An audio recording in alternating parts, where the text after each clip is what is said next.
अस्सलाम वालेकुम class.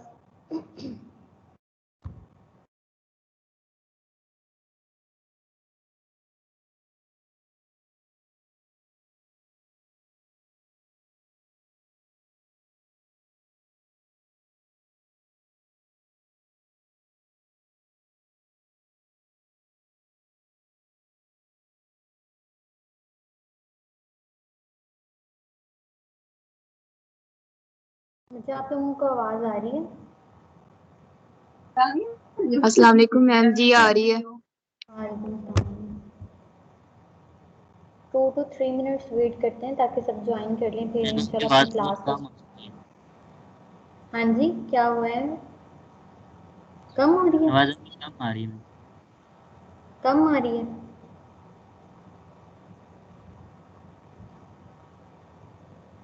Ma'am हमारा क्विज नेक्स्ट लेक्चर में होगा ना? नहीं नहीं, इस लेक्चर में था। मैम आज काफी एरियाज में ना वो लाइट नहीं है, तो काफी स्टूडेंट्स ने इससे पहले जो हमारी क्लास हुई है वो भी नहीं ली। तो स्टूडेंट्स रिक्वेस्ट कर रहे थे कि क्विज को नेक्स्ट क्लास में कर लिया जाए। अच्छा, देखते हैं कितने 40 ने तो ज्वाइन कर लिया। अब आप मुझे बताओ। 40 तो है, मेजोरिटी जो मैम है वो तो प्रेजेंट है। हाँ जी। मैं आपको स्क्रीनशॉट सेंड कर देती हूँ, ग्रुप में मैसेज आए थे और पिछली क्लास तो काफी बच्चों ने नहीं ली। चलें देखते हैं क्या होता है। मैम थर्सडे को ऑलरेडी हमारा क्विज है। हाँ तो आज दे लेना, आज कोई इतना टफ क्विज तो है नहीं, इसको पेंडिंग का आप लोग करते गए। Yes ma'am. ठीक है, कोशिश करें आज सब कर लें। Okay ma'am. ठीक है, ओके मैम। और सबको टेक्स्ट करें ना कि मैम कह रही है कि क्विज वाले दिन तो ऑफ बनता ही नहीं है ना बच्चों का। जो करेगा फिर वो उसका पता है कि क्या है। जो रियल है कि लाइट अब तक तो आ जाती है, कहीं भी लोड शेडिंग हो फुल डे की तो वो 3:30 बजे से पहले तो आ जाती है, 2 बजे तक होती है या 3 बजे तक भी हो जाती है। लेकिन बाकी एरियाज में मैंने नहीं कभी सुना कि सारा सारा दिन लाइट जाए। तो अब तक तो सबको कर लेना चाहिए था कनेक्ट, और भी अपना लैपटॉप भी, मोबाइल्स भी चार्ज। क्योंकि बाद में क्विज को ऑर्गेनाइज करना, जो बच्चे यानी कि लीव पे होते हैं उनके लिए भी टफ होता है, और हमारे लिए भी कि हमने भी आगे भी लेके चलना होता है काम को। तो अगर एक ही क्विज पे रहेंगे तो फिर तो नहीं हो सकता ना काम। तो आज आप क्विज दें तो आप देखें कि क्या आप लोग अपने आप को भी एवेलुएट करें। ठीक है, और क्विज है भी आपका 4:20 पे स्टार्ट होगा, 4:20 4:25 पे।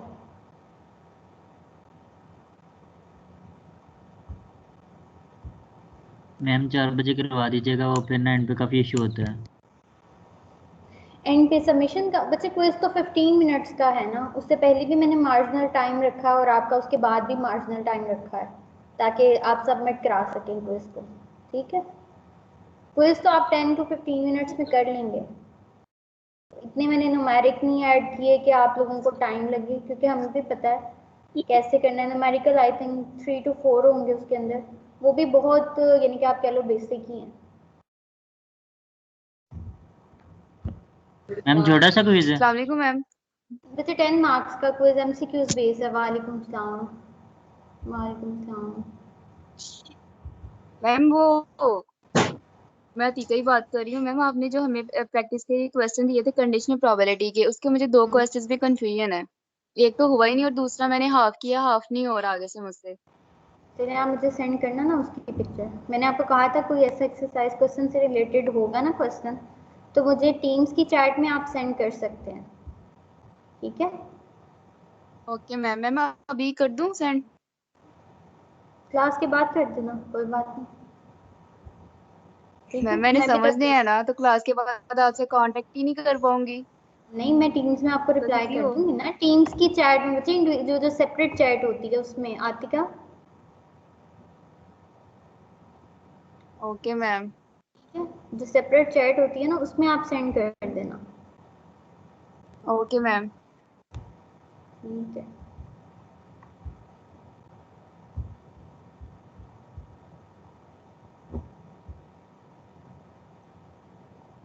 लेक्चर अपना आज स्टार्ट करते हैं।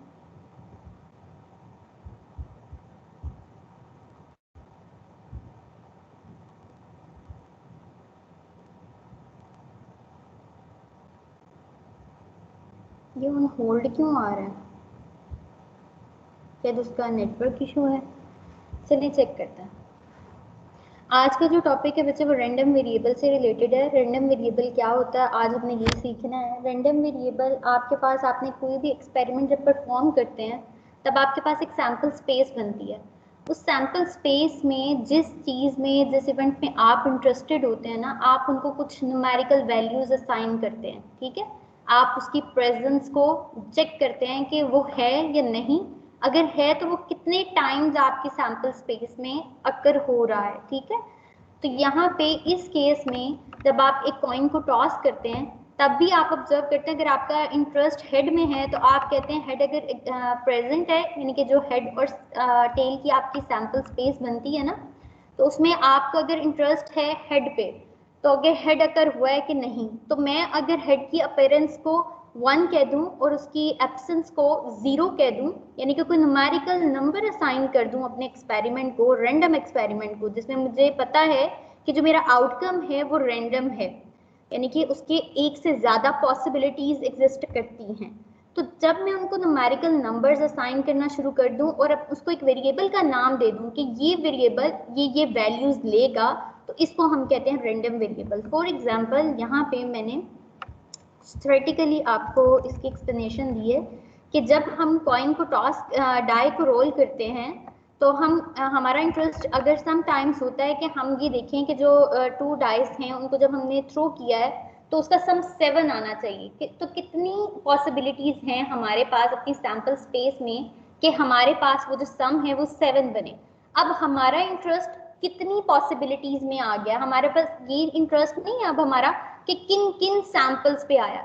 अब हमारा इंटरेस्ट काउंट पे है कि कितने काउंट करके हम बताएं कि कितनी ऐसी पॉसिबल सैंपल्स हैं जिनमें 7 अपीयर हुआ है। ठीक है, जो सम है वो 7 अपीयर हुआ है। इसी तरह जब हम कॉइन को फ्लिप करते हैं, कॉइन को टॉस करते हैं, 1, 2 या 3 कॉइन्स को आप कह लें, तो हमारा इंटरेस्ट उसके सीक्वेंस पे नहीं होता कि हेड कितनी बार आ रहा है या हेड के बाद टेल आना चाहिए, टेल के बाद हेड ही आना चाहिए, बल्कि हमारा ये इंटरेस्ट होता है कि एक सैम्पल स्पेस में जितने भी इवेंट्स हैं उनमें हेड कितनी बार आया और टेल कितनी बार आया।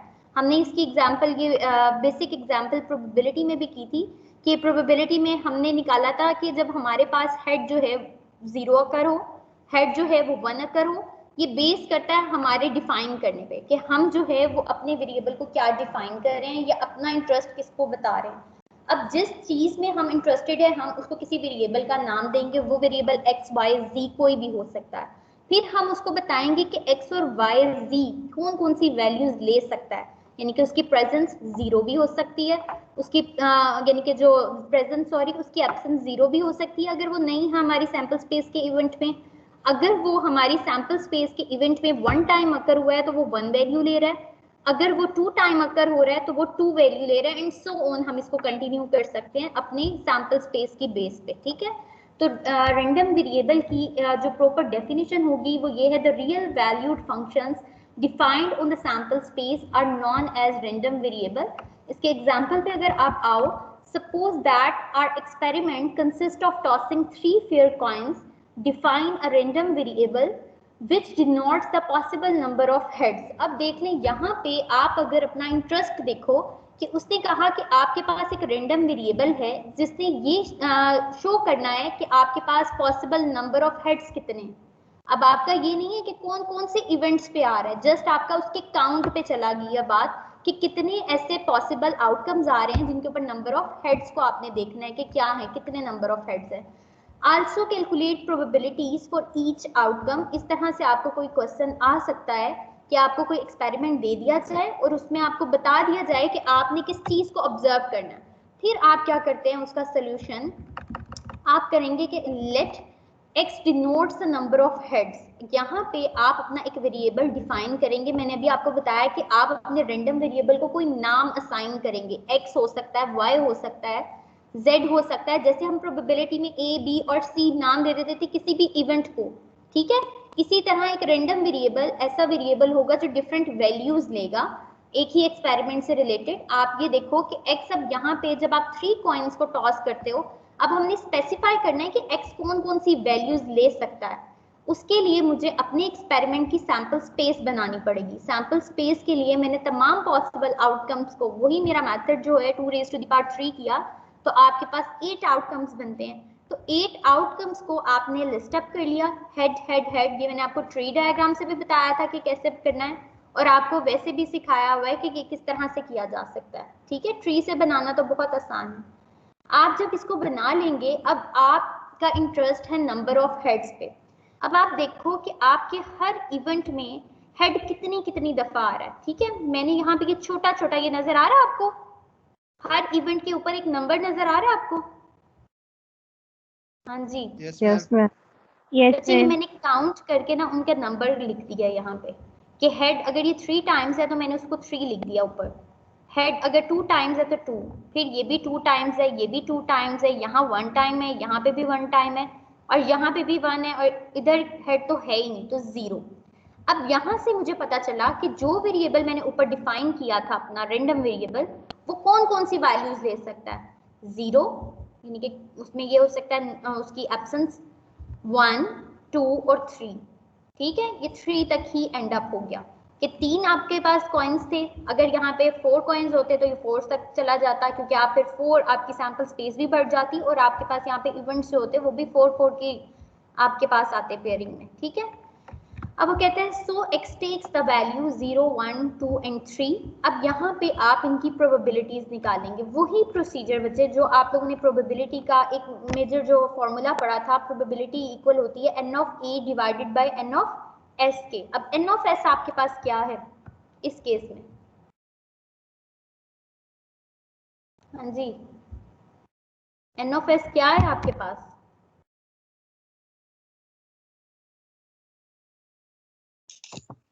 नेम कॉल करूँ आप लोगों के? हाँ जी बच्चे, the number of the heads the coins n of s क्या है आपके पास?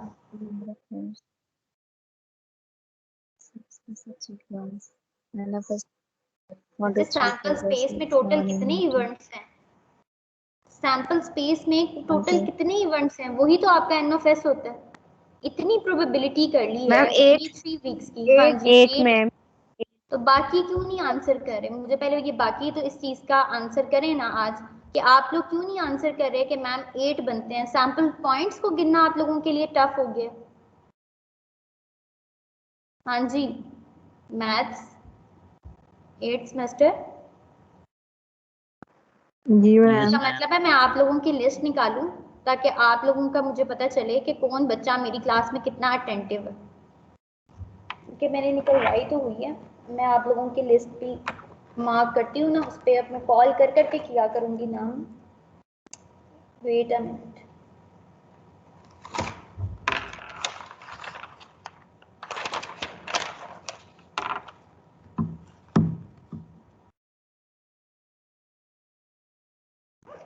बच्चे नहीं समझेंगे तो फिर तो कुछ भी नहीं आएगा। और अगर 3 वीक्स में भी नहीं पता चला कि n ऑफ s को कैसे बताना है, तो फिर ये कैसे हम कर सकते हैं आगे? n ऑफ s क्या होता है? आपके पास सैंपल स्पेस में कितने इवेंट्स हैं? 1, 2, 3, 4, 5, 6, 7 एंड 8 इवेंट्स हैं आपके सैंपल स्पेस में। नेक्स्ट आप देखें कि प्रोबेबिलिटी ऑफ x, आपने कहा कि जो वैल्यू ले रहा है उस पे क्या है? x इज इक्वल टू 0 का मतलब है कि आपके पास वो सैंपल पॉइंट जिसमें h जो है वो अपेयर हो ही नहीं रहा। फिर आप अपनी सैंपल स्पेस पे जाओ और देखो ऐसा कौन सा इवेंट है जिसपे h जो है वो अपेयर नहीं हो रहा। तो आपको पता चला कि जो लास्ट इवेंट था ये एक ऐसा इवेंट है जिसके अंदर आपके पास h अपेयर नहीं हो रहा। ठीक है, तो यहाँ पे 1 टाइम है ना आपके पूरी सैंपल स्पेस में, ये सिर्फ एक दफा हुआ है इवेंट अपेयर, तो ये 1/8। 1/8 कैसे आया? n of a divided by n of s। n of a क्या है जिसके अंदर मैं इंटरेस्टेड हूँ, नो हेड अकर, तो क्या आएगा 1/8। ठीक है, 8 आपके पास n ऑफ s का है। मैं इसलिए एक एक चीज बता रही हूँ आपको कि आप लोगों में से कुछ बच्चे शायद पूछेंगे कि मैम ये 8 कहाँ से आया? तो बच्चे प्रोबेबिलिटी का वही तरीका होता है कैलकुलेट करने का जो सिखा दिया हुआ है, जो सिंपल प्रोबेबिलिटी। हम तो हमेशा कंडीशनल नहीं निकालते कि हम कंडीशनल ही हर जगह पे लगाएंगे, नहीं, जहां कंडीशन गिवन होगी जस्ट वहां पे कंडीशनल लगेगी। अदरवाइज जहां भी प्रोबेबिलिटी कैलकुलेट करनी है वो सिंपल प्रोबेबिलिटी से ही कैलकुलेट करनी है आपने।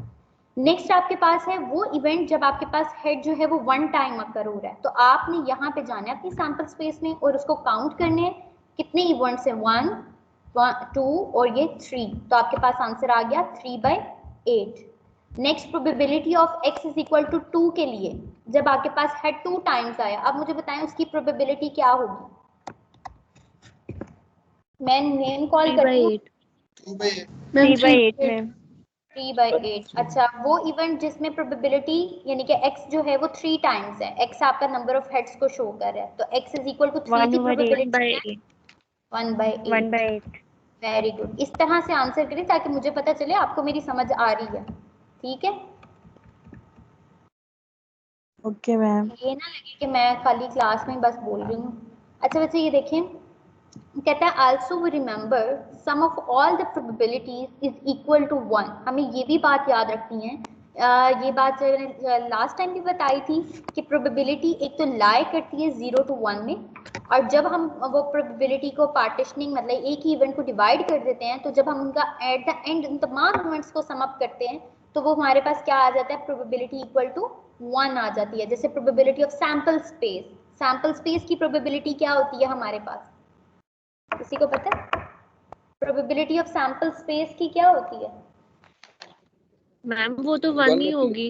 1 होती है, एग्जैक्टली 1 होती है। ठीक है, तो इसी तरह वही रूल यहाँ पे है कि सम ऑफ द प्रोबेबिलिटीज जो है वो भी इक्वल किसके होता है, 1 के। अगर एक ही एक्सपेरिमेंट है उसमें आपने एक रैंडम वेरिएबल को किया है, लिया है, उसने इंटरेस्ट को बताया है कि मेरा इंटरेस्ट इस चीज में है और उससे रिलेटेड उसके तमाम पॉसिबल वैल्यूज पे प्रोबेबिलिटी निकाल दी है, तो बाद में एट द एंड आप ये चेक करो कि क्या जो प्रोबेबिलिटीज आपने निकाली हैं वो ठीक है कि नहीं। तो आप क्या करोगे, उन तमाम प्रोबेबिलिटीज को एड अप करोगे और चेक करोगे कि क्या उनका सम 1 के इक्वल आता है या नहीं आता। ठीक है, तो अगर तो 1 के इक्वल आ गया है तो ये आपके पास एविडेंस है कि आपने जो इंडिविजुअल प्रोबेबिलिटीज निकाली हैं वो ठीक है। ठीक है, तो ये प्रॉपर्टी होती है कि sum of all the probabilities जो है वो इक्वल क्या होता है, 1 के। इसको याद रखना है, एमसीक्यूज में भी आ जाती होती है बात। अच्छा जी, ये एक्सपेरिमेंट है आपके पास कि 3 balls are to be randomly selected without replacement from an urn containing 20 balls numbered 1 through 20। वो कहता है कि आपके पास 20 balls हैं urn में, उसके ऊपर आपने 20 balls के ऊपर ही नंबरिंग की हुई है। ठीक है, if we bet that at least one of the drawn ball has a number as larger than 17। वो कहता है कि अगर ये बेट लग जाए कि एटलीस्ट वन जो बॉल है उसके ऊपर नंबर 17 होगा या फिर इससे ग्रेटर होगा, what is the probability that we win the bet. अब हमने ये बताना है कि क्या प्रोबेबिलिटी है कि हम बेट जीत जाएं। ठीक है, अब बेट के जीतने का कहा है उसने कि एटलीस्ट होता है कम से कम 17 बने, और 17 से ज्यादा क्या आ सकता है नंबर सिलेक्शन में, 18 19 20। जैसे हम एटलीस्ट के पीछे प्रोबेबिलिटी निकालते थे ना, सिंपल में प्रोबेबिलिटी में निकाली थी एटलीस्ट 1 के लिए, मैंने आपको कहा था इससे बैकअप में यानी कि इससे अब जितना भी होगा कम से कम इतना, और ज्यादा से ज्यादा जहां तक जाता है एक्सपेरिमेंट, तो आपका एक्सपेरिमेंट जाता है 20 तक, तो आप 17 से स्टार्ट करेंगे प्रोबेबिलिटी कैलकुलेट करना और उसको कहां तक लेके जाएंगे, 20 तक। ठीक है, अब हमें ये आइडिया हो गया कि हमने जो प्रोबेबिलिटी कैलकुलेट करनी है वो निकालनी है प्रोबेबिलिटी x इज, यहाँ पे क्या आएगा, कौन सा साइन आएगा, लेस देन ग्रेटर देन। हाँ जी, ma'am greater than. Greater than और इक्वलिटी आएगी। Yes ma'am. Yes ma'am. Yes ma'am. अच्छा जी, अब इसमें 18 17 18 19 एंड 20 की प्रोबेबिलिटी आ गई। अब अच्छा हमने क्या करना होता है, हम प्रोबेबिलिटीज को एक ऐसा रूल फॉर्मूला यूज कर लेंगे जिससे हम किसी भी जर्नलाइज एक वे निकाल लेंगे जिससे हम इनकी प्रोबेबिलिटीज को कैलकुलेट कर लें, 17 की भी, 18 की भी, 19 की भी और 20 की भी। अब यहाँ पे बात जो है वो नोट डाउन करें, वो कहता है लेट एक्स। अब हमने पहला जब आपका रैंडम वेरिएबल का क्वेश्चन आएगा ना, सबसे पहले आपने अपने रैंडम वेरिएबल को डिफाइन करना है कि आपका इंटरेस्ट किसके अंदर है। Let x denotes the largest number selected. अब आपके पास ये एक्स डिनोट कर रहा है कि आपके पास जो सिलेक्शन होती है वो लार्जेस्ट नंबर की हो रही है, बड़े से बड़े नंबर की सिलेक्शन हो रही है। Then x is a random variable taking value 3, 4 up to so on 20। अब मैं आपको ये बताऊंगी कि हमने स्टार्ट 3 से क्यों किया। ये अभी आप जस्ट इसको ना मार्क रखें अपने जहन में कि मैंने ये बात मैम से पूछनी है कि हमने ये स्टार्ट क्यों किया 3 से, ठीक है। ये मैं खुद भी सर्कल कर रही हूँ। वो कह रहा है as a function which can be use to calculate the probability. वो कहता है कि यहाँ पे हम इस फंक्शन को लिख सकते हैं जैसे हम n ऑफ a और n ऑफ s बनाते थे ना, यहाँ पे n ऑफ s इस केस में क्या होगा, कोई बताएगा मुझे? आपने कितनी सिलेक्शन करनी है? यहाँ से हम n ऑफ s बनाना शुरू करते हैं। n ऑफ s आपका क्या बनेगा? 3 बॉल्स को आपने सिलेक्ट करना है, कितनों में से? 20 में से। तो क्या बनेगा? 20 में से 20c3। ये आपका क्या बन गया? n ऑफ s बन गया। Very good. अब यहाँ पे इस रूल को समझने की कोशिश करनी है कि ये प्रोबेबिलिटी, मैंने इसको जनरलाइज्ड रूल लिखा है कि मैं किसी की भी इवेंट की प्रोबेबिलिटी निकालनी हो तो मैं इस तरह से निकाल सकती हूँ, यानी कि 3 to लेके 20 तक। किस तरह कि यहाँ पे उसने कहा कि एटलीस्ट जो है ना 1 आपके पास क्या होना चाहिए, 17 या उससे बड़ा। मैं कहती हूँ यहाँ पे जो 1 है, जैसे हम एक कार्ड को फिक्स कर लेते थे ना कि एस कार्ड है वो फिक्स है, यहाँ पे हमने फिक्स कर लिया 1c1 कि वो जो एक जो बॉल है ना वो सेलेक्ट हुई है वो फिक्स है। मतलब फिक्स इस सेंस में है कि वो ग्रेटर देन है 17 से, यानी कि उसका जो नंबर है वो 17 हो सकता है या फिर इससे बड़ा हो सकता है। अब सिलेक्शन होनी है 3 बॉल्स की। अभी ये तो 1 पे मैंने रिस्ट्रिक्शन लगा दी है, उसने कहा था एटलीस्ट 1 वाला केस ना कि एक तो होनी चाहिए ना, एक अब बड़ा होगा तो बाकी रिमेनिंग में से हम सिलेक्शन करेंगे। आप देखें यहाँ पे मैंने लिखा है i-1। i यहाँ पे रिप्रेजेंट कर रहा है x की वैल्यूज को, जो x वैल्यूज ले रहा है। अब x वैल्यूज यहाँ पे ले रहा है 3 to 20। अगर मैं 3 से ना स्टार्ट करती, अगर मैं इससे प्रीवियस से स्टार्ट करती तो 2 - 1 क्या होता? 2 - 1 क्या होता? 1। 1c2 एग्जिस्ट करता है, 1c2 एग्जिस्ट करता है नहीं करता। No ma'am. यही वजह है कि यहाँ पे i 3 से 20 पे स्टार्ट हुआ। ठीक है, अब बात समझ आ गई है कि मैंने इसको क्यों कहा था कि मुझे बाद में याद कराना, लेकिन मैंने खुद ही बता दिया। वैसे मैंने इग्नोर करना था क्योंकि मैं आपकी टेंशन चेक करूँ। i जो है वो आपकी 3 to 20 था। क्यों लिया 3 to 20? क्योंकि अगर मैं 2 करती हूँ तो मेरी सिलेक्शन इम्पॉसिबल हो जाती है, क्योंकि मैं 1 में से 2 यूनिट्स को सिलेक्ट नहीं कर सकती। ठीक है, आप एक में से 2 यूनिट तो नहीं ना निकाल सकते, एक ही बॉल हो उस टाइम पे एक ही सिलेक्ट हो सकती है उसमें से। तो इसीलिए यहाँ पे आपका ऊपर वाला जो है वो ग्रेटर ही होना चाहिए जिसमें से आपने सिलेक्शन करनी है, इक्वल होना चाहिए या ग्रेटर होना चाहिए। ये आपकी बेसिकली n ऑफ a की प्रोबेबिलिटी आपने बना ली, जिसको आपने x is equal to i कह दिया। यहाँ पे -1 का ये मतलब है कि एक बॉल आपके टोटल में से निकल गई है। अब आपके बॉल कितनी रह गई हैं यहाँ पे? जितनी भी रिमेनिंग होगी, अगर i जो है जो वैल्यू ले रहा है आप उसको यहाँ पे पुट कर देंगे। अभी हम निकालते हैं ना, देखें कैसे निकलती है प्रोबेबिलिटी। इस चीज की समझ आ गई है ना कि i जो है वो 3 से क्यों स्टार्ट हुआ। और ये जो जर्नल रूल है वो ऐसे ही जैसे n ऑफ a मैंने जर्नलाइज करके लिख दिया है कि इसमें कोई भी वैल्यू पुट करूंगी मुझे प्रोबेबिलिटी मिलती जाएगी। यहाँ पे अब मेरे पास आ जाती है प्रोबेबिलिटी ऑफ विनिंग द बेट। ठीक है, अब क्या प्रोबेबिलिटी है? उसके लिए मुझे 17 की चाहिए, 18 की चाहिए, 19 की चाहिए और 20 की चाहिए, और बाद में मैं इनको एडअप कर लूंगी तो मेरे पास इसकी प्रोबेबिलिटी आ जाएगी। ठीक है, 17 के लिए आप i की जगह, जो आपने मैम जो आपने ऊपर लिखा है ये रैंडम प्रोबेबिलिटी का फॉर्मूला है कि हमने i-1 करना है, पहले हम नहीं करते। इस केस में ये बनता है, इस केस में ये बन रहा है। अगर आप इसको सेपरेटली हर एक के लिए निकालोगे ना 3 से लेके 20 तक, तो आपके पास एक प्रोबेबिलिटी निकलना शुरू हो जाएगी। अगर यहाँ पे कोई बॉल की फिक्स नंबर होता तो मैं यहाँ पे वो फिक्स लिख देती नंबर। ठीक है, कि यहाँ पे अब मुझे ये है ना कि यहाँ पे जो मैंने एक जर्नल रूल बना लिया कि 1c1 एक बॉल फिक्स कर ली जो मेरा ग्रेटर नंबर सेलेक्ट होना ही होना है, फिर बाकी रिमेनिंग में से मेरी 2 सेलेक्ट हो जाए। ठीक है, अब ये जो रिमेनिंग है ये नंबर जो है वो चेंज करता जाएगा, वेरी करता जाएगा कि आप क्या कर रहे हैं। अब यहाँ पे देखो ना, i जो है x वैल्यू ले रहा है 17। ठीक है, यहाँ पे 17 - 1 किया तो यहाँ पे क्या आएगा आपके पास 16c2 और यहाँ पे 1c1 कि जो बाकी जो 16 बॉल्स हैं आप जो बॉल्स हैं उनमें से आप सेलेक्ट करें 2 को। ठीक है, yes, आप ये करें 18 के लिए निकाल लिया, 19 के लिए, फिर 20 के लिए। Then probability of x is greater than 17 में आप इन चारों को ऐड कर देंगे तो आपके पास आंसर आ जाएगा। ठीक है, हो जाएगा। इसकी प्रैक्टिस करनी है आप लोगों ने। जो जो एग्जांपल्स बच्चे मैं कराती हूँ वो लाजमी किया करें, ये आपकी बेस होती है कॉन्सेप्ट के लिए। Okay ma'am. ठीक है, मैं क्लास के बच्चे देख लूँ कितने हो गए, 48 हो गए, 6 एब्सेंट है।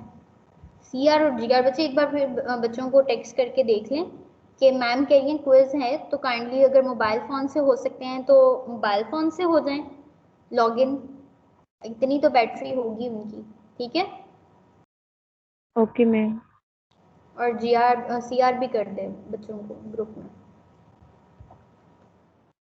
यहाँ पे है आपका distribution function of a random variable x denoted by f of x is defined by, ये आपके पास एक डिस्ट्रीब्यूशन फंक्शन होता है f ऑफ x, ये आपको प्रोबेबिलिटीज देता है किसी एक स्पेसिफाइड वैल्यू और बिलो दैट पॉइंट। ठीक है, जैसे अगर मैं कहती हूँ probability of x is less than and equal to 2, किसी स्पेसिफाइड वैल्यू तक जाए और उससे बिलो तमाम वैल्यूज की प्रोबेबिलिटी, ये होता है क्यूमुलेटिव फंक्शन। ठीक है, ये क्यूमुलेट ही कर रहा है ना, x is less than and equal to 2 में कौन कौन से नंबर आ जाएंगे? अगर आपका वेरिएबल 0 से वैल्यू ले रहा है, कौन कौन से नंबर्स आ जाएंगे? 0, 1 एंड 2। ठीक है, मैं व्हाइट बोर्ड चेक करूँ कि ओपन है कि नहीं।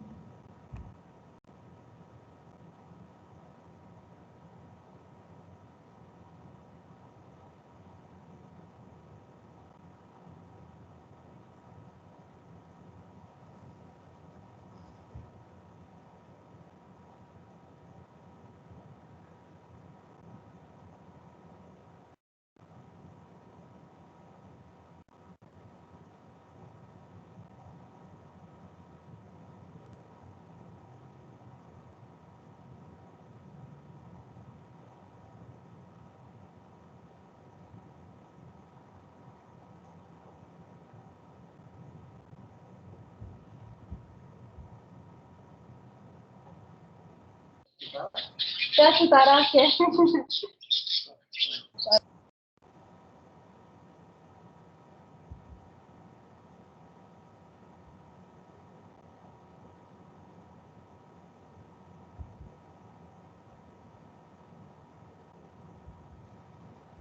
तो बच्चे ये देखिए,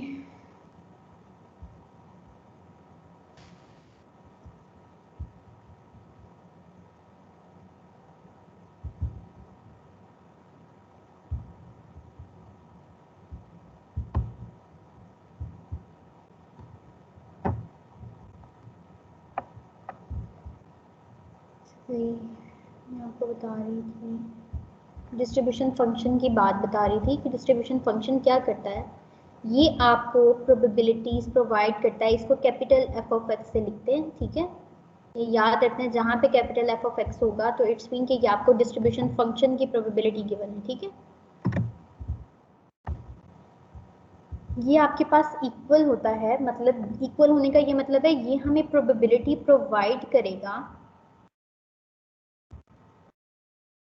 probability of a random variable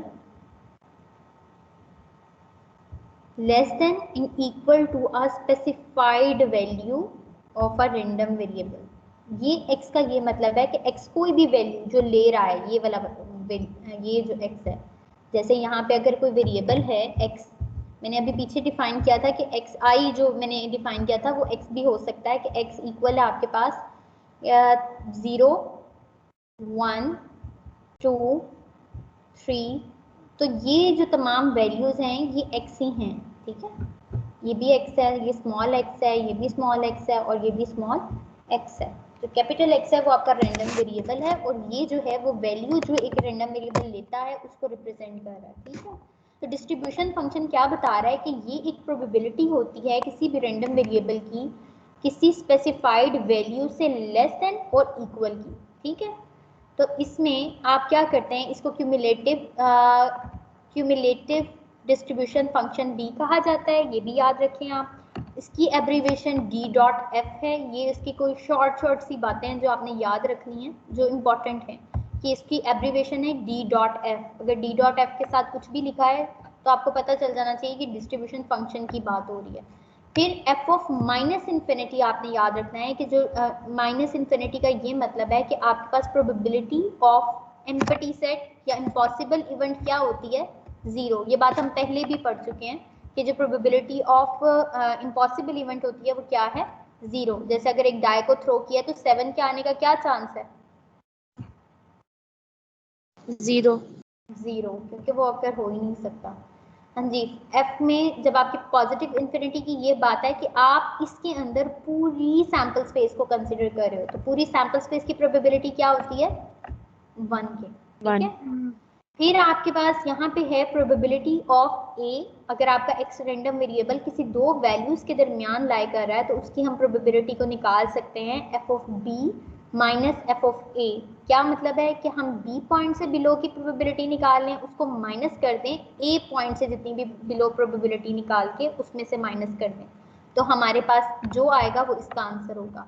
अब एफ ऑफ एक्स जो है वो एक नॉन डिक्रीजिंग फंक्शन है, मतलब ये क्यूमुलेटिव फंक्शन है ना, तो क्यूमुलेटिव का मतलब होता है कि नेक्स्ट पे जब जाएगा 1 के लिए, यहाँ पे भी मैंने वैसे तो एग्जांपल कोट की हुई है, तो इसका वैसे नॉन डिक्रीजिंग का मैं आपको बता देती हूँ कि जैसे जैसे हम अपने रैंडम वेरिएबल की वैल्यू में इंक्रीजिंग की तरफ जाते हैं ना, तो ये फंक्शन भी इंक्रीज होता है। मतलब अगर मैं probability x is less then, ये आपको ना समझे ज़रा, मैं आपको बताती हूँ यहाँ से आपको।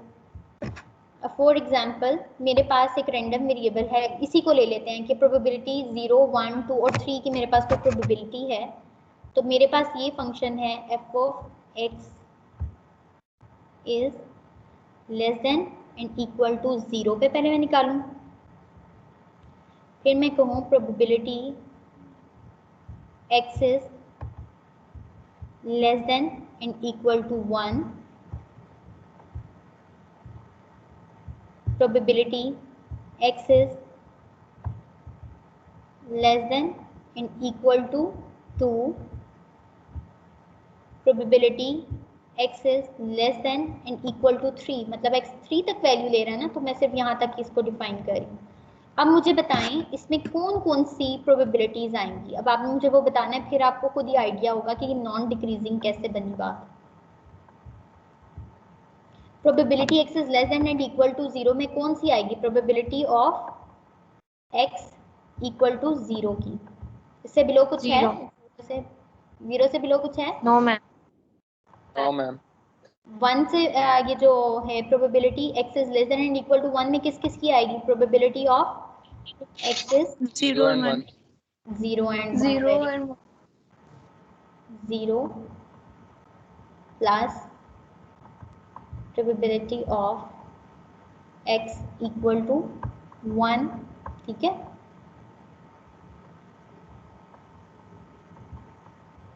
नेक्स्ट probability of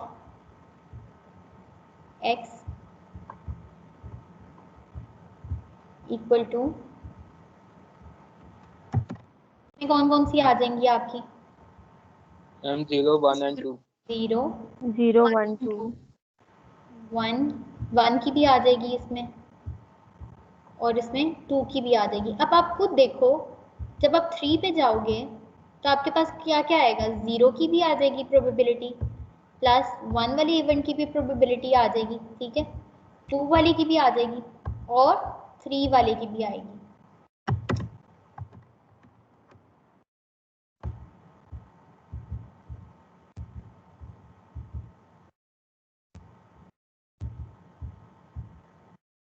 अब ये मुझे बताएं, यहाँ पे तो एक सिंगल प्रोबेबिलिटी है, नेक्स्ट वन में उसी प्रोबेबिलिटी में कुछ ऐड हो रहा है, तो ये कम होगी या ज्यादा, इसका आंसर प्रीवियस वाली से कम आएगा कि ज्यादा आएगा, ज्यादा आएगा।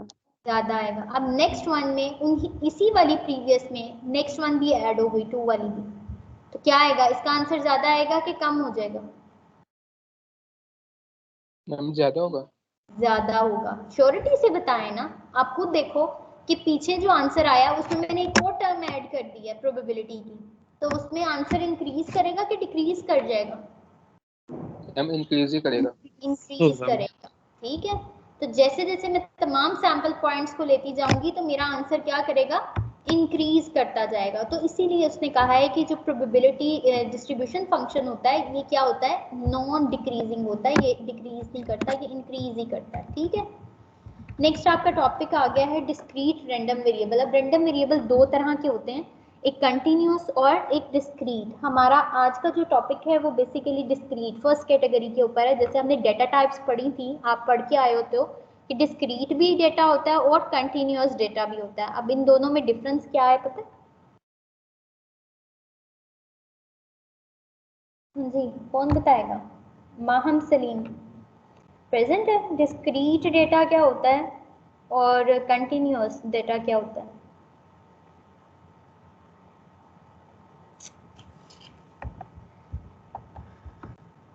अब कोई भी नहीं बोल रहा। हाँ जी, मोहम्मद हमजा। हाँ जी, हाफिजा सवेरा जी, बच्चे बताएं। मैम जो डिस्क्रीट होता है उसमें हमारे पास प्रॉपर वैल्यूज होती हैं, इंटीजर्स होते हैं, और कंटिन्यूसली हमारे पास पॉइंट्स वाली रियल नंबर्स यानी कि सारे इंक्लूड होते हैं। वेरी गुड, वेरी गुड, ठीक है। डिस्क्रीट रैंडम वेरिएबल ऐसा रैंडम वेरिएबल होगा जो काउंट डेटा लेगा, इंटीजर्स लेगा, होल नंबर्स की फॉर्म में डेटा लेगा। ठीक है, जैसे आप कह लो कि नंबर ऑफ हेड्स, जब आप कॉइन को टॉस करते हो कितने नंबर ऑफ हेड्स हैं, नंबर ऑफ रोड एक्सीडेंट्स, कितने एक्सीडेंट हुए। जब आप काउंट की तरफ जाते हैं ना, number of chairs, number of defective items, इस तरह का कोई भी वेरिएबल्स इसको आप डिफाइन करें जो एक एग्जैक्ट नंबर ले। एग्जैक्ट नंबर मीन जैसे नंबर ऑफ स्टूडेंट्स है, कोई 3.5 नंबर तो नहीं हो सकता ना इसका आंसर कि मैं कहती हूँ मेरी क्लास में कितने बच्चे हैं, अब कोई कहे जी मैम 47.5, तो ये नहीं हो सकता, पॉसिबल ही नहीं है, क्योंकि मैंने तो पूरा एग्जैक्ट काउंट करके नंबर बताना है, या तो वो 47 होंगे बच्चे या फिर वो 48 होंगे।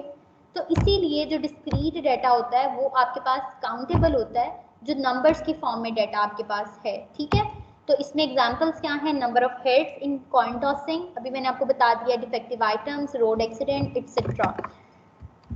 अब अगर आपका रैंडम वेरिएबल ऐसी वैल्यूज ले जो कि काउंटेबल हों, जैसे अभी मैंने लास्ट एग्जांपल की 0, 1, 2 एंड 3, एक एग्जैक्ट वैल्यू ले लिया उसने, तो वो आपके पास क्या होता है? Discrete random variable. आगे आप पढ़ोगे कि ऐसे वेरिएबल होगा जो डेसिमल वैल्यू भी लेगा, 1.5 पे भी वैल्यू बताएगा, और वो फिर एग्जैक्ट वैल्यू नहीं लेता, फिर वो क्या करता है कि वो एक इंटरवल की वैल्यू लेता है। ठीक है, कंटिन्यूअस में हाँ आप एक इंटरवल डिफाइन करोगे, लेकिन डिस्क्रीट में आप एग्जैक्ट कोई न्यूमेरिक नंबर बताओगे कि ये नंबर है जिसके ऊपर प्रोबेबिलिटी हमने फाइंड आउट की है। अब कहते हैं for a discrete random variable x, आपने रैंडम वेरिएबल डिफाइन कर लिया, अब कहीं भी r.v आएगा तो बच्चे इसको यही समझेंगे कि रैंडम वेरिएबल लिखा हुआ है। ठीक है, आपका डिस्क्रीट रैंडम वेरिएबल कोई x है तो उसकी प्रोबेबिलिटी मैथ फंक्शन, जो अभी हमने पीछे प्रोबेबिलिटी निकालने का एक फॉर्मूला बनाया ना, ये वाला, ये भी प्रोबेबिलिटी मैथ फंक्शन है। क्यों? क्योंकि मैं इसमें x की वैल्यूज पुट करती जाती हूँ और मुझे प्रोबेबिलिटी मिलती जाती है डिफरेंट उसके आउटकम्स के लिए। तो आपके पास ऐसा फंक्शन जो आपको एक स्पेसिफिक पॉइंट पे प्रोबेबिलिटी प्रोवाइड कर दे, वो आपके पास क्या होता है? प्रोबेबिलिटी मैथ फंक्शन होता है। ठीक है, डिस्क्रीट के लिए मैथ होता है और आगे कंटिन्यूस में पढ़ोगे तो इसको डेंसिटी फंक्शन बोला जाता है। इसकी प्रॉपर्टीज क्या हैं कि आपके पास एक तो आपको पता होना चाहिए कि प्रोबेबिलिटी हमेशा लाई करती है 0 to 1 में, यानी कि पॉजिटिव होती है आपके पास प्रोबेबिलिटी। नेक्स्ट वन में आपको पता होना चाहिए कि sum of all the probabilities जो हैं वो इक्वल टू 1 है। ये इसकी बेसिक प्रॉपर्टीज हैं, ये आपको याद होनी चाहिए हर तरह से। ठीक है, उसके बाद वो कहते हैं डिस्ट्रीब्यूशन फंक्शन क्या होता है। एक डिस्क्रीट जब हम रैंडम वेरिएबल को स्टडी करते हैं तो उसके लिए डिस्ट्रीब्यूशन फंक्शन क्या होता है? उसके लिए ये होता है कि हम इसमें सम का साइन मार्क करते हैं और एफ ऑफ एक्स, मतलब जितनी भी प्रोबेबिलिटीज हैं, बाज बुक में ये एफ ऑफ एक्स लिखा जाता है और बाज बुक में यही चीज, ये जो मैंने एवेलुएट किया ना P X is equal to 0, इसको एफ ऑफ एक्स भी लिखा जाता है। एफ अलहदा है, एफ ऑफ एक्स का मतलब अलहदा है। ठीक है, ये बात याद रखनी है। जब आप बच्चे पता है क्या करते हैं, इसको खाली एफ लिखते हैं कि मैम हमने तो ये एफ पढ़ा हुआ है, लेकिन एफ ऑफ एक्स में और सिंपल एफ में फर्क है। एफ सिंपल फ्रीक्वेंसी है, ठीक है, वो हम डिस्ट्रीब्यूशंस में पढ़ते हैं, जब हम अपना वो काम करते हैं ना फ्रीक्वेंसी टेबल्स वाला, तब हमने ये पढ़ा होता है। लेकिन जो ये एफ ऑफ एक्स है, इसका ये मतलब है ये प्रोबेबिलिटी है किसी चीज की। ठीक है, तो प्रोबेबिलिटी को ये पी ऑफ एक्स भी लिखा जाता है और एफ ऑफ एक्स भी लिखा जाता है। ये चाहे आप लिख लें अपने पास कि प्रोबेबिलिटी ऑफ एक्स इक्वल है एफ ऑफ एक्स के। कहीं भी ये नोटेशंस आप देखें तो आपको पता हो कि ये किस चीज की बात कर रहा है, ये प्रोबेबिलिटी ही की बात कर रहा है। ठीक है, क्लियर होगी ये बात? Yes ma'am. अच्छा जी, कहता है where sum is taken over all X I that are equal to and less than X the graph of distribution function. अब डिस्ट्रीब्यूशन फंक्शन का ग्राफ कैसा बनता है? जब हम डिस्ट्रीब्यूशन फंक्शन को प्लॉट करते हैं, जब हम उससे प्रीवियस तमाम वैल्यूज को स्टेप बाय स्टेप कैलकुलेट करते हैं एक्स वेरिएबल पे, तो हमारा ग्राफ जो होता है, ये याद रखेंगे, ये जंप शेप होता है। ठीक है, जंप होते हैं इसके, स्टेयर्स टाइप होता है आपके पास ऐसे। ठीक है, जब आप एक्स पे कोई भी वैल्यू आपके पास यहाँ पे प्रोबेबिलिटीज निकल आई हैं, वो पूरी एक एग्जांपल है इसके ऊपर ना जो मैंने सॉल्व की है यहाँ पे, तो नेक्स्ट में वो आप देखेंगे। बस अभी यहाँ पे ये याद रखें कि इसका ग्राफ जो होगा वो जंप शेप्ड होगा। जंप शेप्ड क्यों होगा? क्योंकि ये एग्जैक्ट वैल्यू लेता है। जैसे x1 पे जो एग्जैक्ट वैल्यू होगी ये वो लेगा कांस्टेंट, फिर उससे आगे ये कांस्टेंट चलेगा, फिर उसके बाद एक जंप इसमें आएगा और उस पे यहाँ पे ये डायरेक्ट स्किप होगा। बजाय कि ये एक कंटिन्यूटी को शो करे, ये आपके क्या शो करता है? एक जंप यानी स्टेयर्स को शो करता है। यहाँ पे ये कंटिन्यूटी को शो नहीं करता। वो कहते हैं we can also plot probabilities and xi by using histogram। वो कहता है जरूरी नहीं हम डिस्ट्रीब्यूशन फंक्शन को ही प्लॉट करें, हम सिंपल प्रोबेबिलिटीज को भी प्लॉट कर सकते हैं। जब हमारे पास डिस्क्रीट केस होता है तब हम हिस्टोग्राम बना लेते हैं। ये आपके पास कुछ प्रोबेबिलिटीज थी, आपने इनको प्लॉट किया। एक्स वेरिएबल को आप अपने एक्स एक्सिस पे लेंगे, वाई वेरिएबल्स पे आपने प्रोबेबिलिटीज ली। प्रोबेबिलिटीज आपको पता है इसका एंड कहाँ तक जाएगा? 1 तक जा सकती है। आपने स्केल को डिवाइड कर लिया और इनको प्लॉट कर दिया, तो आपके पास एक हिस्टोग्राम की एक विजुअल वे आ जाएगा। ठीक है, विजुअल पिक्चर आ जाएगी। इसकी एक एग्जांपल है जिसको थोरली करते हैं, इसके बाद आपका क्विज स्टार्ट हो जाएगा। या पहले अटेंडेंस मार्क कर लें, 10 मिनट्स हैं बस हमारे पास। अटेंडेंस मार्क करते हैं, फिर इसकी एग्जांपल को कंटिन्यू करेंगे। ठीक है, ओके मैम। बच्चे CR एंड GR मैंने आपको कहा था टेक्स्ट स्क्रीन। बच्चे किसने हैंड रेज किया हुआ है? हाफिजा, सवेरा? नो मैम, ये पहले का मैंने मैसेज करती है। No ma'am. अच्छा चलें, ठीक है। क्लास अटेंडेंस होने लगी है ग्रुप में, वो भी आप बता दो, चाहे कोई बच्चे वेट पे होते हैं ना, क्या हमें पता चले। Okay ma'am. मुझे पता चल जाएगा कि कौन कौन प्रेजेंट होता है, फिर हम यहीं से पकड़ लेंगे उनको।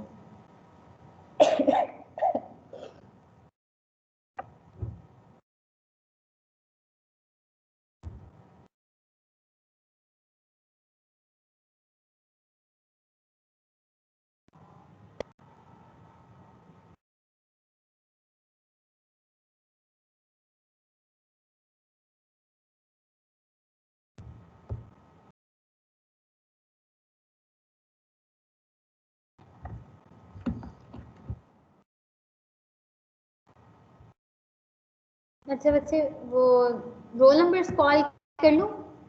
रोल नंबर वाइज कर लेंगे, बाय नेम कर लें attendance call?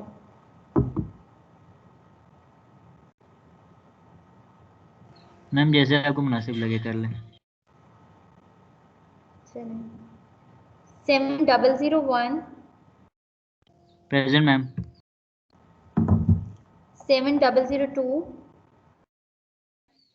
7003 Present, ma'am. 7004 Yes, ma'am. 7005 Present, ma'am. 7006 Zainab Khalid,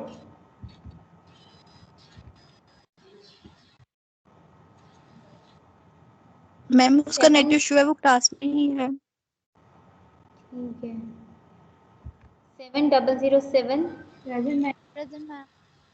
7008 Present, ma'am. 7009 Present, 9 10 Present, ma'am. 11 11 Present, ma'am. 12 Present, ma'am. 13 Present, ma'am. 14 Present, ma'am. 15 16, 15, 15. Ma'am 13 present है। 15 प्रेजेंट मैम। प्रेजेंट है। 17, present ma'am. ओहो क्यों फालदा पे उसकी रख कापियां फाड़ ला कोई नहीं है। 18, प्रेजेंट मैम।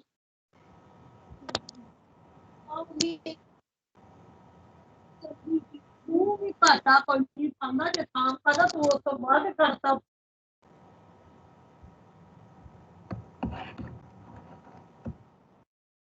हम सॉरी मैं वो म्यूट कर रही थी उसको हिमन को। बच्चे किधर थे? 15 पे? मैम 18 पर। 18 पे। 19, प्रेजेंट मैम। Present ma'am. 20, बच्चे जल्दी कर लें आप लोगों ने, तो मुझे लगता है 10 मिनट्स लगाने हैं इस पे। 20, मैम आप कौन सा प्रेजेंट? 21,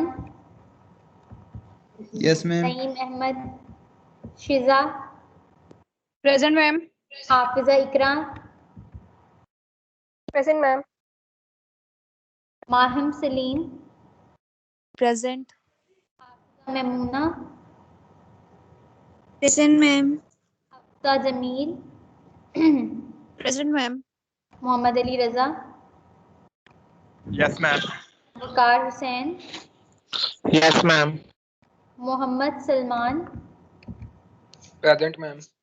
मियां Farhan, Yes, ma'am. Ayesha Iqbal, present. Kubra, present. Mohammad Arsalan, Yes, ma'am. Rimsha Younas, present ma'am. Mair Ahmad, Present. Jawal Mushtaq, Yes, ma'am. Luqman Shahid, Present, ma'am. Atika Salim, present. Mohammad Faheem, Present. Imra Gul, present. Kinzali, present ma'am. Sama Naseer, Yes, ma'am. Khan Masood, present ma'am. Mohammad Shoaib, Mohammad Shoaib, Present, ma'am. Mohammad Umair, Present, ma'am. Mohammad Asif, Mohammad Asif, Present, ma'am. Amna Shahbaz, present. Sheeba Nasar, Sheeba, yes ma'am. Pakeeza, present. Ayesha, Ayesha Shafiq, Ayesha Shafiq, absent, Nimra, Nimra present Haman, ma'am. Present ma'am. Ishwar. Present. बच्चे ये इतने मुझे quiz भी मिलने चाहिए, ये जितने सब बच्चे प्रेजेंट हो गए हैं ना 48 से। Iram Maqbool, present ma'am. Asma Aslam, Asma Aslam, sorry, हाँ जी Asma Aslam, present ma'am. Second present है। ये 54 हैं। सवेरा बच्चे चेक करो जरा, 54 प्रेजेंट हो गए टीम्स में, अटेंडीज में। Yes ma'am. बड़ी बात है। ये तैयारी कर रहे थे क्विज की तब से?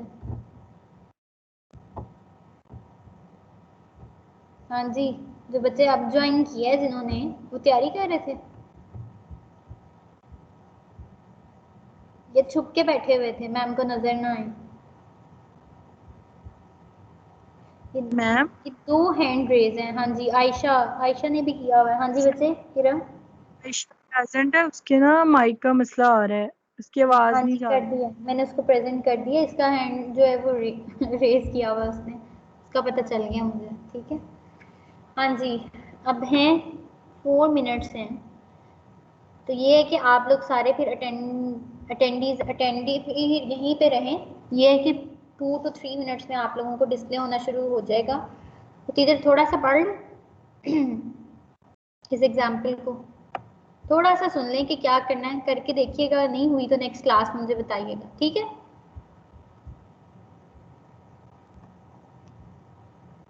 जैसे ही डिस्प्ले होगा आप लोगों को क्विज, हम यहाँ से इसको लेफ्ट कर देंगे, ठीक है, वहीं पे स्टॉप कर देंगे अपना काम।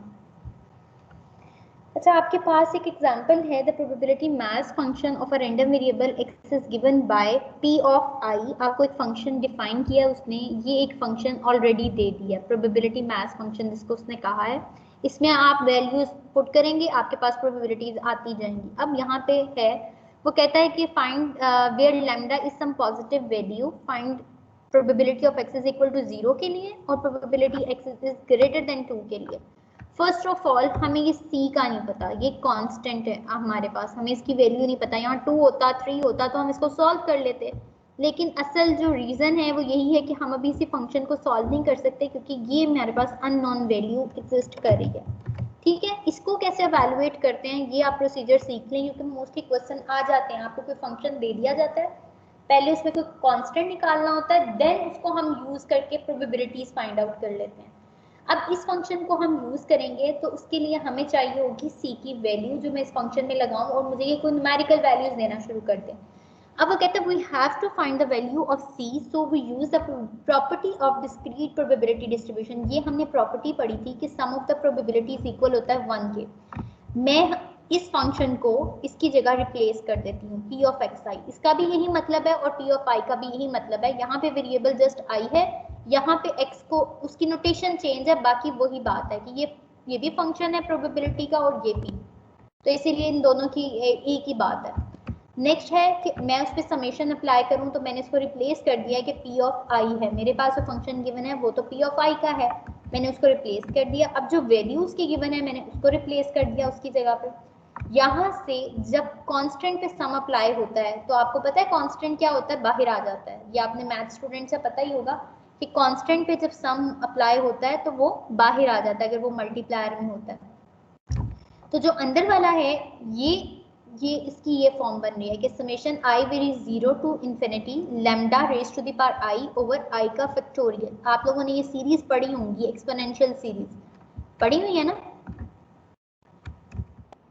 हाँ जी, मैथमेटिक्स वाले सो गए? सीरीज नहीं पढ़ी हुई आप लोगों ने? पढ़ी है। हाँ जी, भूल तो नहीं गए? पढ़ी है मैम। नहीं। अच्छा, यहाँ पे ये एक्सपोनेंशियल सीरीज बन रही है आपके पास e raise to the power x की। e raise to the power x जो है अगर इसमें सम अप में खोलें तो i varies 0 to infinity x raise to the power i over i factorial, यानी कि i यहाँ पे वेरिएशन लेता जाएगा। तो आप देखोगे ये सीरीज है, उसको हम क्लोज कर सकते हैं e raise to the power x में। तो जब हम इसको यूज करते हैं यहाँ पे, चूंकि वेरिएबल लेमडा है x नहीं है, तो हम उसको x की जगह पे रिप्लेस कर देंगे लेमडा, तो e raise to the power lambda के लिए ये बात एग्जिस्ट कर जाती है। ठीक है, वो पुट कर दिया हमने, यहाँ से c की वैल्यू निकाली, ये 1 के नीचे डिवाइजर में e raise to the power lambda हो जाएगा। जब मैं इसको ऊपर लेके जाऊंगी तो ये माइनस लैम्डा में चेंज हो जाएगा। अब ये मेरे पास एक फंक्शन आ गया c का कि c इसके इक्विवेलेंट है, तो मैं इसको अपने गिवन पीडीएफ में पुट करूंगी। गिवन पीडीएफ में पुट करने के बाद ये कौन टेक्स्ट कर रहा है, किसी ने टेक्स्ट किया है? मैम क्विज आ गए। मैम क्विज अपलोड हो गया। चलिए करें, फिर इसको कंटिन्यू करते हैं बाद में।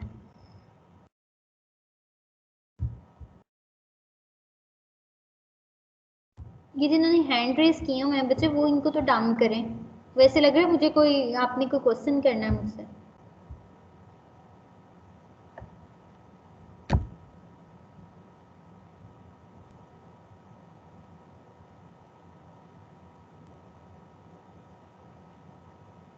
सबको हो गया शो क्विज?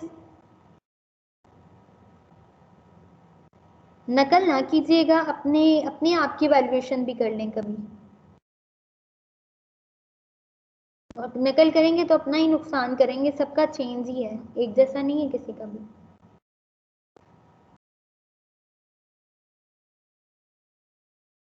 मैम मुझे कुछ शो नहीं हो रहा। बच्चे हो जाता है ईमान। मैम मुझे भी अब शो नहीं हो रहा। हो जाता है मैम बैक करके ना पेज दोबारा ओपन साइन नहीं हो हो जाता है, नेट का इशू होता है बच्चे। मैंने मार्जिन रखा हुआ टाइम का ना, आप लोग 5 मिनट्स हैं, 4:30 तक नहीं होता तो फिर मुझे बताएं, ठीक है? वेट कर लें 4:30 तक।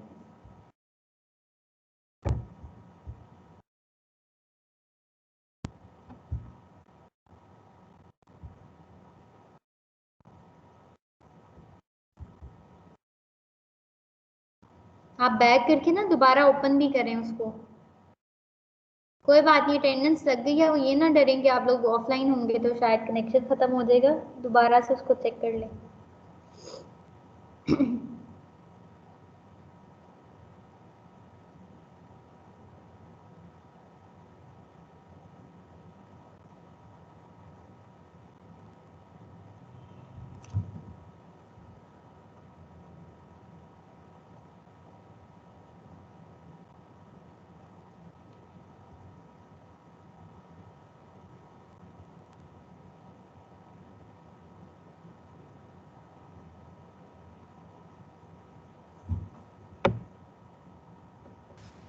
मैम मुझे दोबारा स्टार्ट ज्वाइन मैंने क्या रिफ्रेश लेकिन मुझे शो नहीं हो रहा क्विज।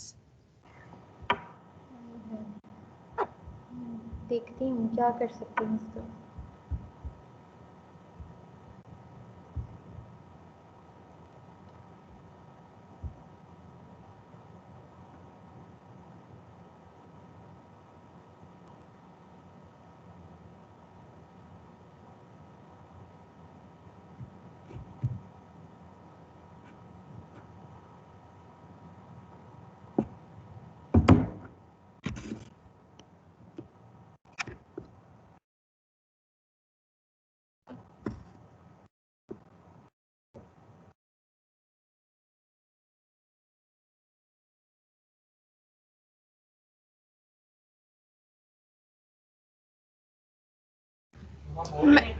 मैम हाँ जी हाँ मैम जी, आप व्हाट्सएप कर दें एमसीक्यूज, मुझे शो नहीं हो रहे हैं। मैं आपको भेज रही हूँ, मुझे ठहरे 1 मिनट। बाकी और किस किस को शो नहीं हो रहा बच्चे बता दें मुझे। हाँ जी, नाम लिखवाएं जरा। मैम ये ना मुझे भी नहीं शो हो रहे थे, लेकिन मैंने असाइनमेंट वाले फोल्डर में जाके देखा तो वहां से शो हो रहे हैं। चलिए आप चेक करें बच्चे, असाइनमेंट वाले फोल्डर में जाके देखो, चेक करो। जिन 2 को नहीं हुआ फिर वो मुझे बताएं। ईमान, याकूब और सजावल, क्या नाम बताया? Yes ma'am. बच्चे चेक करो जरा असाइनमेंट वाले फोल्डर में जाके, फिर मुझे बताएं। यस मैम हो गए हैं शो अब। चलो वेरी गुड। हाँ जी सजावल बच्चे आपको हुआ है?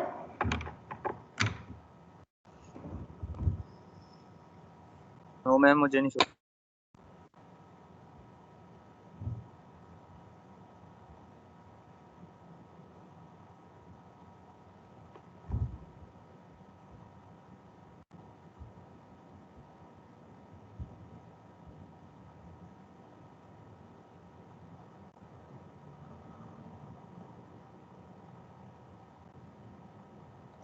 कैसे साइन किया था किसी को?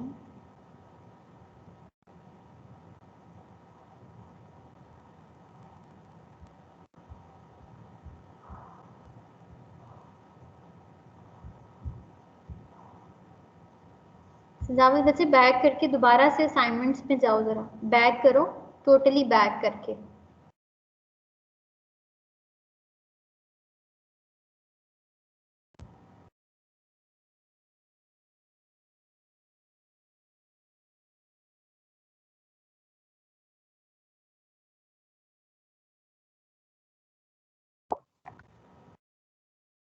मैम मुझे अभी तक कुछ नहीं शो हो रहा।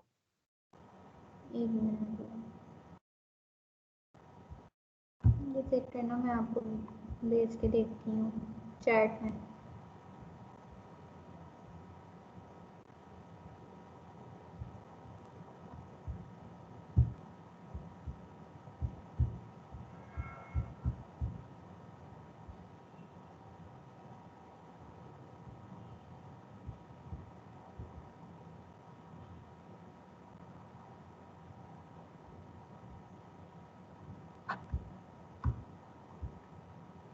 चैट में मुझे टेक्स्ट करें ज़रा, चैट में ना मुझे मैसेज करें, सेपरेट वो जो चैट होती है उसमें।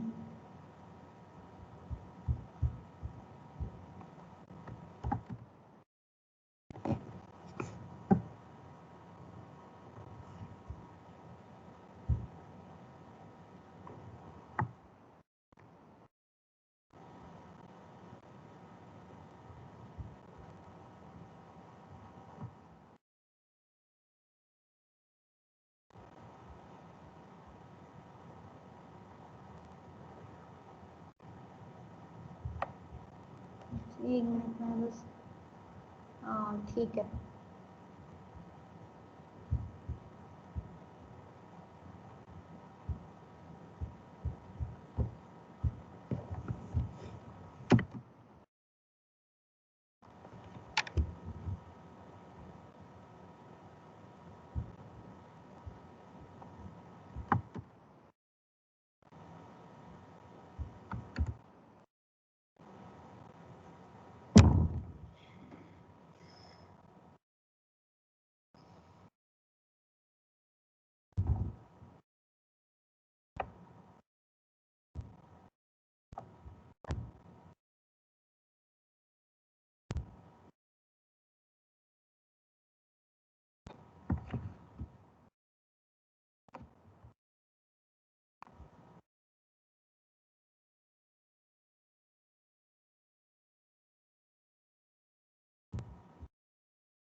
सब बच्चों को मिल गया है ना, अब तो किसी का कोई इशू नहीं आना चाहिए।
बच्चे 45 जो है वो आपका एंडिंग टाइम है, तो टाइमली इसको जो है वो आप रिटर्न कर दें, ठीक है।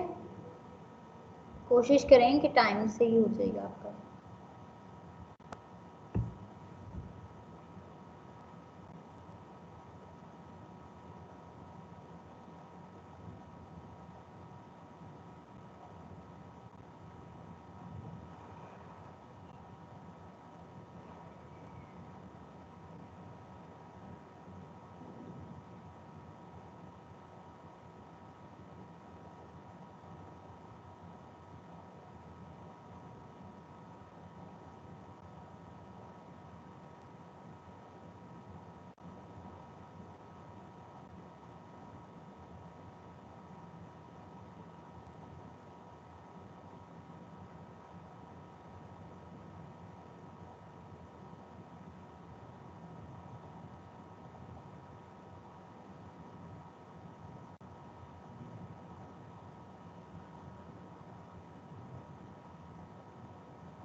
5 minutes are left.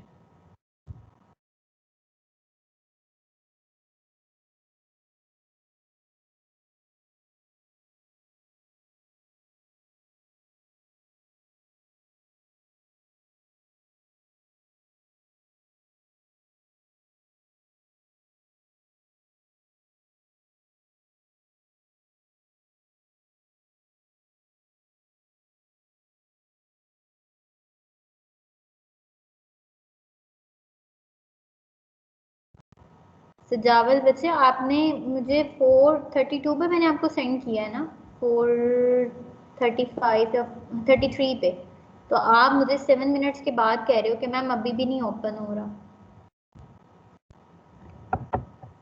मैम वो ना असेसमेंट क्यों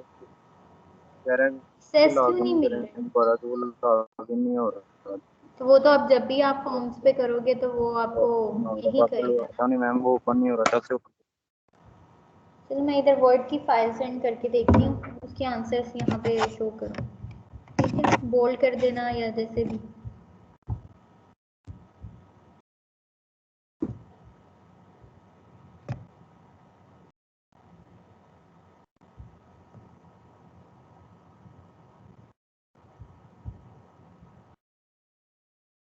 डॉक्यूमेंट खुल जाएगी वर्ड की कि नहीं, या उसके answers A B C, question 1 का ये है, क्वेश्चन B का ये है, जो भी आपको लगे सूटेबल वो फिर आप मुझे बताना।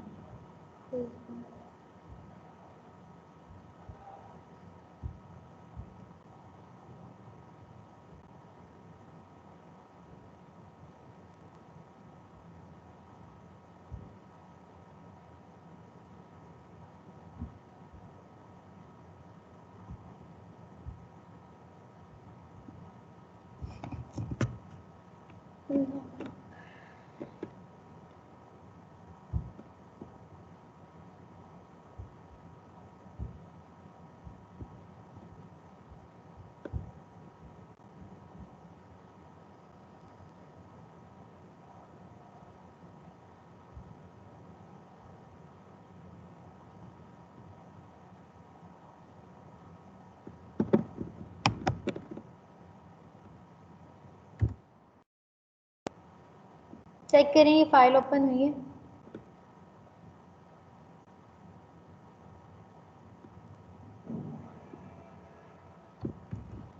और ये आपको पर्सनल चैट में शेयर हुई है कि ये पूरी ग्रुप की चैट में शेयर हुई है, मीटिंग की चैट में?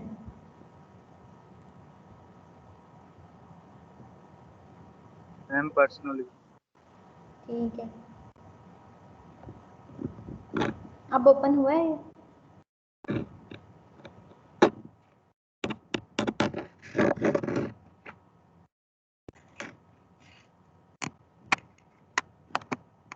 हाँ जी ओपन हुआ है।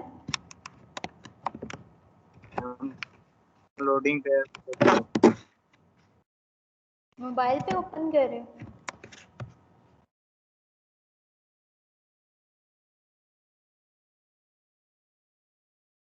जी मैम, वो नहीं ओपन हुआ।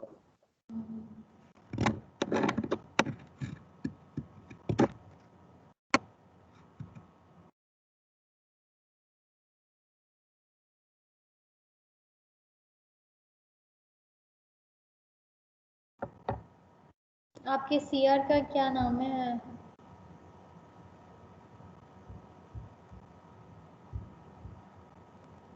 सवेरा को भेजती हूँ, उससे लेना।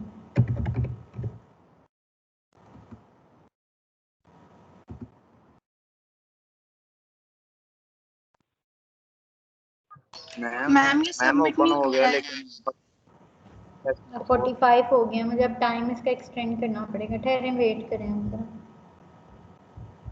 अभी आप फौरन सबमिट करना इसको करें, मैं इसको अपडेट करूँगी। पूरे टाइम पे आप लोग कर रहे हैं ना? 38 ने कराया, बाकियों ने अभी तक नहीं कराया। मैम मुझे तो लेट वो मिला था ना, शो ही नहीं हो रहा था पहले। वेट अ मिनट, मैं इसका टाइम इंक्रीज कर देती हूँ।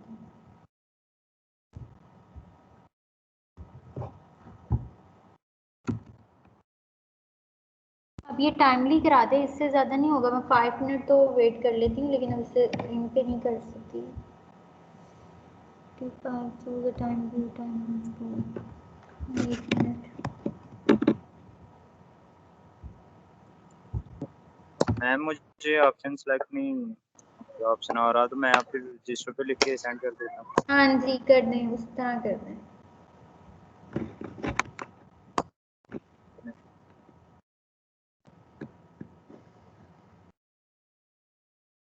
अब करके देखें, जिनसे सबमिट नहीं हुआ वो अब दोबारा इसको करके देखें सबमिट।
हाँ जी बच्चे कर दें अब जल्दी जल्दी।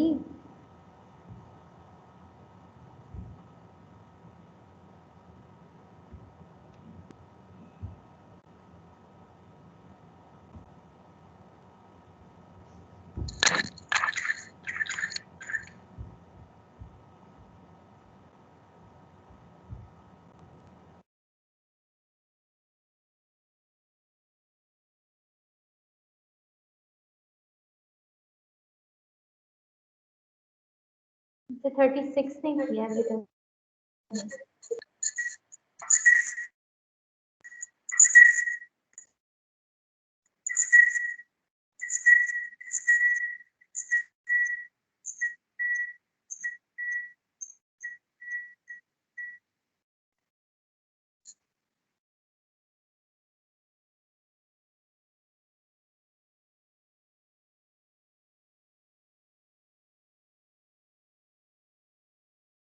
जिनका क्विज हो गया वो क्लास लीव कर लें। हाँ जी बच्चे जिनका सबमिट हो गया वो करा दें। सबमिट हो जाए तो इसकी श्योरिटी आपको होनी चाहिए कि आपका सबमिट हो गया है, ठीक है। Okay ma'am. शीबा का नहीं हुआ अभी तक। हाँ जी एक शीबा रह गई है, बाकी सबका हो गया ऑलमोस्ट। हाँ जी बच्चे शीबा आपका क्यों नहीं हुआ अभी तक? दिया आपने? बच्चे अगेन चेक करो जरा, मैं भी दोबारा चेक करती हूँ।